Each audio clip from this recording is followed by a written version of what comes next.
BNP মনে হয় 5 তারিখের পরে তারা এমন একটা লাইসেন্স পাইছে যে তারা এই দেশটাকে হিটলারের মতো 200 বছর রাজত্ব করবে নাকি ভাই। মনে রাখবেন, যদি ব্যাট বল সবকিছু ঠিক থাকে এই নির্বাচনে বিএনপির বিপুল পরাজয় হবে ইনশাআল্লাহ। অতএব সাধু সাবধান, অতি উৎসাহিত বিএনপির নেতাকর্মীরা সন্ত্রাসের ভাষায় কথা বলা বন্ধ করেন, মানুষের বাক স্বাধীনতা হস্তক্ষেপ করবেন না। আর আমাকে হুমকি দিচ্ছেন, আমাকে জামাতের দালাল বলে গালি দিচ্ছে বিএনপির কিছু লোক, কি করবেন আমাকে? আমি তো আওয়ামী লীগের শেখ হাসিনা থাকতেই সত্যের পক্ষে কথা বলছিলাম। আওয়ামী লীগ তো আমাকে হেনস্থা করে নাই তেমন। আওয়ামী লীগের আমলেই তো আমি শেখ হাসিনার মন্ত্রী এমপিদের বিরুদ্ধে কথা বলেছিলাম, তখন তো আমার বাক স্বাধীনতা ছিল। আজকে আমি কথা বলতে কি বিএনপি নেতাদের জিজ্ঞাসা করবো নাকি আমি হকারি করি? তারা আমার মেসেঞ্জারে ফোন দিয়ে বলে, এই হকার টোকাই বাচ্চা, এই এটাকে শহীদ জিয়ার আদর্শের বিএনপি। মনে রাখবেন, রক্ত যখন দিয়েছে রক্ত আরো দেব।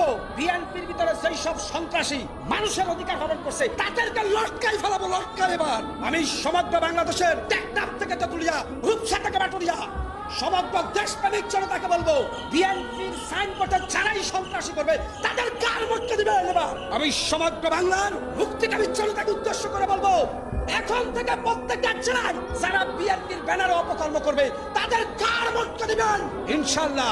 বিপ্লবী জনতার কাছে যেভাবে আওয়ামী লীগ পরাস্ত হয়েছে একইভাবে বিএনপি পরাস্ত হবে আগামী দিনে। সেই আশা আকাঙ্ক্ষার লালিত স্বপ্ন বুকে নিয়ে একটি সুন্দর বাংলাদেশ